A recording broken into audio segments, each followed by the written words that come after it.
This is Lei. Welcome to my kitchen. Among all the countries we have traveled to, Italy occupies a special place in our hearts. I can think of many reasons why. Warm, expressive, stylish, and proud of their roots, Italians often make you feel like you belong, even as a stranger. They love sharing their traditions, especially over food and wine. Whether you are sipping Barolo in Piemonte, Chianti in Tuscany, or an espresso standing at a bar in Milan, Italy takes its drinks seriously. That's why we make traveling to Italy an annual trip. Today, I am making an authentic recipe for Bolognese sauce. This is not your average Bolognese. This is Marcella Hazan's iconic meat sauce. Slow cooked, deeply flavorful, and elegantly simple. Let's make the original Italian Bolognese, just the way she taught us. If you know me and how I cook, I very rarely follow any recipe to the letter, but this time I try to follow hers for you all. Step 1. Prepare aromatics, also called Soffritto in Italian. The simple Soffritto recipe is a must for most sauces, stews in any Italian kitchen. It consists of chopped onions, carrots, celery, and often referred to as a Holy Trinity, an essential flavor base. Step 2. Sauté aromatics. In a heavy bottom pot, combine the butter, oil, and chopped onion. Sauté gently over medium heat until the onion is translucent. Add celery and carrot. Stir often. Cook for about 5 minutes. Next, brown the meat.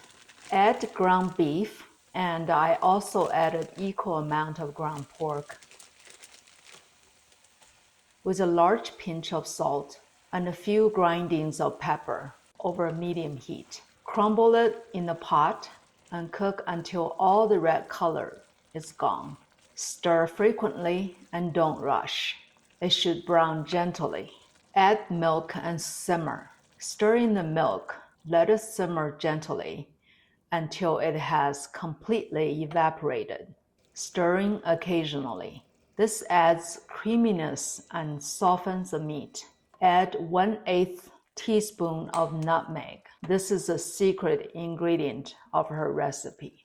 Next, add wine and reduce. Pour in the white wine. Let it simmer until it also evaporates. The meat should be very tender at this point.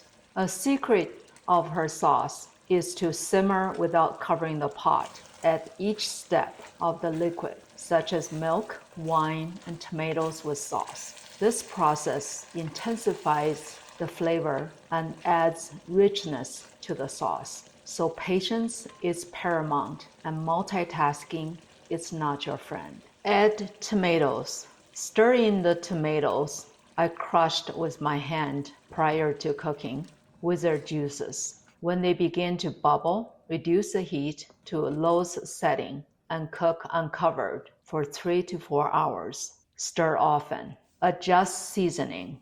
Add salt to taste and pepper if using near the end of the cooking. The sauce should be thick, rich, and almost creamy in texture. Cook pasta. Bring a large pot of water to a rolling boil. Use at least 4 quarts of water per pound of pasta to prevent sticking. Add 1 to 2 tablespoons of salt after the water boils. The water should taste like sea. This is your only chance to season the pasta itself. Add the pasta. Stir immediately to prevent clumping. Long noodles like spaghetti or fettuccine will soften after a few seconds and bend into the water. Boil uncovered. Stir occasionally. Cook according to the package instructions -1 minute for al dente texture. Fresh pasta usually cooks in 2 to 4 minutes. dried pasta in 8 to 12 minutes. Taste to test for doneness. Bite a piece. It should be firm to the bite, but cooked through. The exciting part, serve.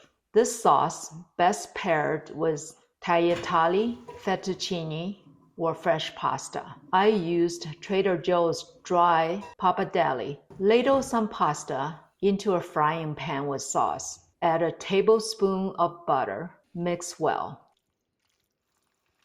And top with grated Parmigiano Reggiano or Pecorino Romano cheese. And serve immediately.